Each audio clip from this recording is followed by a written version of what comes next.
Assalamualaikum warahmatullahi wabarakatuh. Di sini saya akan mempresentasikan pitch deck bisnis saya.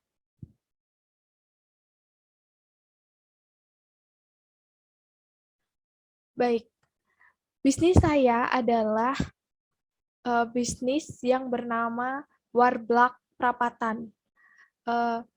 Di sini saya memiliki ide bahwasannya makanan yang disebut sebagai seblak itu sangat memiliki potensi. Seblak murah, pedas, mantul.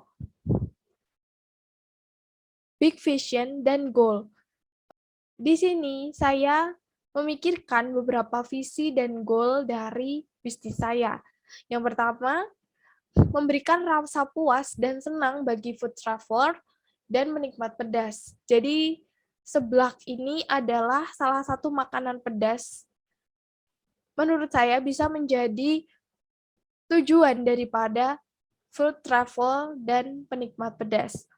Yang kedua, membuka kedai seblak di daerah tersebut agar menjadi leader kedai seblak.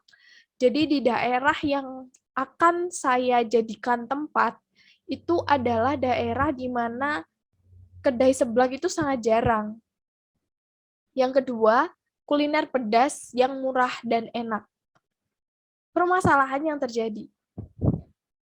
Masyarakat sekitar itu berada pada keadaan di mana anak remaja dan dewasa itu sekitar usia 15 sampai 25 tahun ini sangat update tentang kemajuan dan tren-tren yang terjadi, baik melalui sosial media bahkan dari antar teman kayak gitu.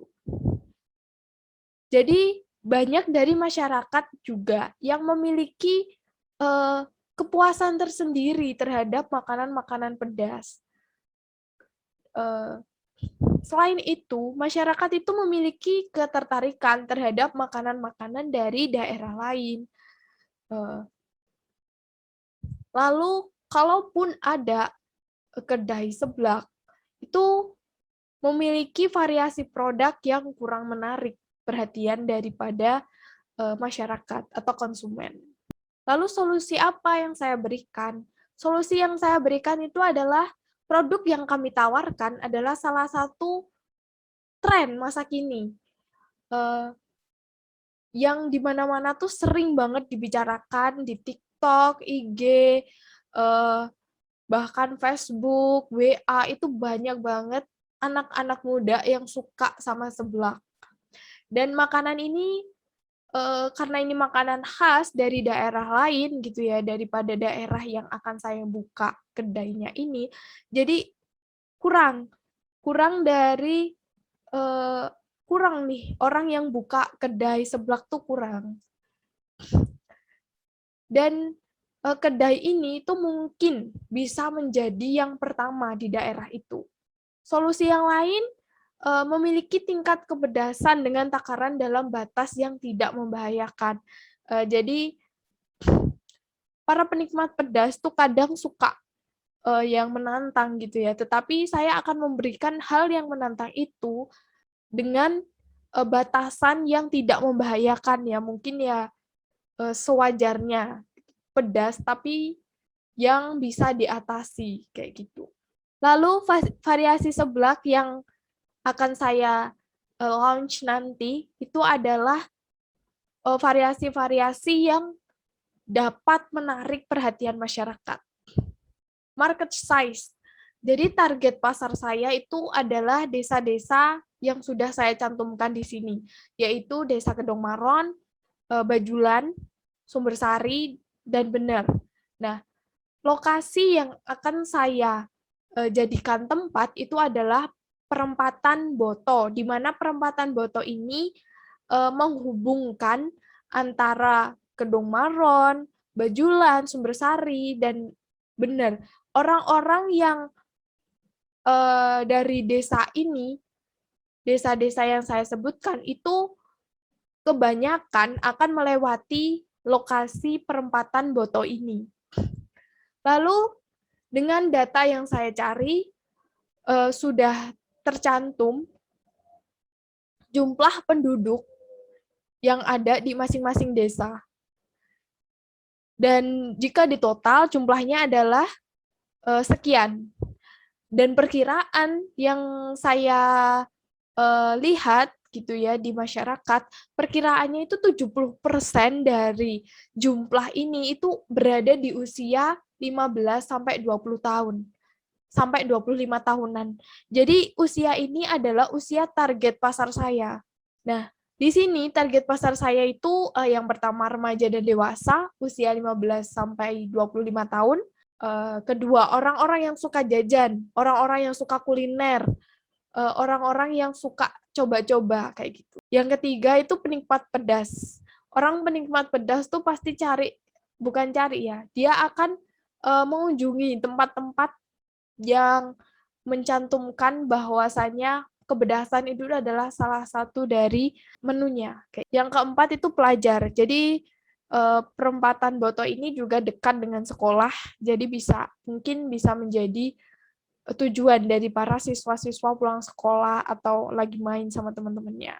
Sejauh yang saya lihat gitu ya, target pasar itu menyukai aneka makanan pedas kayak gitu. Dibuktikan dengan membludaknya aneka makanan pedas lain kayak gitu. Banyak di sini tuh yang jual ayam geprek gitu ya, berlevel juga, mie pedas, terus camilan-camilan pedas kayak gitu. Nah, mungkin kalau camilan pedas ini kurang sehat gitu ya, karena kadang tuh kadang itu pedesnya adalah pedes yang bahaya. Lalu saat ini seblak ini juga tujuan nih, seblak tuh tujuan dari para penyuka pedas kayak gitu. Jadi di sini tuh belum ada kedai-kedai seblak kayak gitu. Kalaupun ada itu belum terkenal dalam artian mungkin kayak gitu. Orang tuh belum tahu kalau di sana ada kedai seblak kayak gitu. Kompetitornya sejauh ini kompetitor itu berada pada jarak yang cukup jauh dari tempat yang akan saya buka ini. Jadi kayak berjarak 5 sampai 7 sampai 6 7 kilometer. Kalau dari desa-desa yang saya sebutkan ya itu bisa sampai 5 sampai 7 kilometer. Jadi kalau untuk mencari makanan itu, kalau orang yang nggak niat atau orang yang nggak harus, itu biasanya mereka males untuk jauh-jauh datang hanya untuk makan kayak gitu. Jadi warung ini akan menjadi tempat yang bisa dibilang dekat dengan daerah-daerah yang saya sebutkan tadi. Lalu kompetitor lain ini kedai makanan lain yang ada di sekitar daerah perempatan ini. Jadi kebanyakan itu menjual makanan-makanan camilan, makanan-makanan mengganjal perut, dan makanan yang berbahan utama itu nasi. Kayak nasi pecel, nasi goreng, kayak gitu. Nah, biasanya ini tuh kalau nasi itu kayak makanan berat gitu, sedangkan seblak ini kan tidak ada nasinya. Biasanya orang Asia kayak gitu. Kalau belum makan nasi itu belum makan. Jadi kayak seblak ini bisa menjadi tujuan mereka untuk makan tapi nggak yang kenyang banget. Saya akan jelaskan produk ini kayak gitu. Seblak itu makanan khas dari daerah Bandung yang mempunyai di dalamnya itu mengandung berbagai rempah. Salah satu rempahnya itu kencur karena kebanyakan makanan tradisional Bandung itu pasti pakai kencur kayak gitu. Produk yang kami tawarkan itu seblak pedas berlevel gitu ya. Level 1 sampai 5. Yang kedua itu seblak kuah atau non kuah, itu bisa milih. Jadi dia bisa milih seblak kuah atau non kuah. Terus juga bisa milih seblak campur atau hanya ceker. Jadi ini saya seblak pedas ini isinya bisa campur juga bisa ceker aja kayak gitu. Harga per piece yang saya tetapkan itu berdasarkan level karena kenapa? Kami akan memakai pedas dari cabai asli. Jadi harga cabai itu bisa naik turun dan harga ini bisa berubah seiring dengan berjalannya waktu. Kalau dilihat dari harga cabai sekarang itu dengan harga seblak per piece-nya itu segini itu sudah mencakup, sudah dapat menjadi keuntungan untuk kami. Jadi per levelnya berbeda Rp500. Bisnis modelnya. Jadi penjualan yang saya lakukan itu akan membuka kedai. Yang pertama itu membuka kedai. Jadi kedai ini berada di lokasi yang sudah saya sebutkan. Lalu kedua itu melewati sosial media. Saya akan menggunakan WhatsApp dan Instagram untuk media promosi sekaligus media untuk mereka-mereka yang pengen pesen dulu atau booking dulu gitu. Pembatasan sosial ya. Jadi karena sekarang udah zamannya yang elektronik online gitu ya. Jadi mereka bisa booking atau pesan dulu lewat WA atau Instagram. Nanti tinggal ambil sendiri ya. Atau mereka juga bisa pakai marketplace. Jadi saya juga akan terhubung melewati marketplace seperti GrabFood, ShopeeFood, atau GoFood. Dan rencana jangka panjang kami untuk bisnis modelnya itu akan membuat web service sendiri. Jadi kemungkinan web service ini akan menjadi pengganti sosial media, pengeluaran dan pendapatan. Secara finansialnya, pengeluaran yang akan kami keluarkan itu yang pertama itu untuk properti penunjang itu sekitar 600.000, terus anggaran belanja, biaya operasional. Lalu dengan pendapatannya itu memperkirakan 50 porsi per hari dan kami memperkirakan 10 porsi per level. Nah, di total dengan keadaan yang seperti ini, keuntungan per hari yang bisa kita dapatkan itu adalah 80.000 per hari. Lalu keuntungan per bulannya itu sekitar 2.180.000. Jadi ini ada biaya operasional yang per bulan itu. Lalu untuk keuntungan bulan pertama ini akan dipotong dengan properti penunjang kedai untuk modal awal kayak gitu. Dan sehingga keuntungan bulan pertama itu hanya 1.580.000. Selanjutnya ini perhitungan jangka panjang, yaitu selama 3 tahun.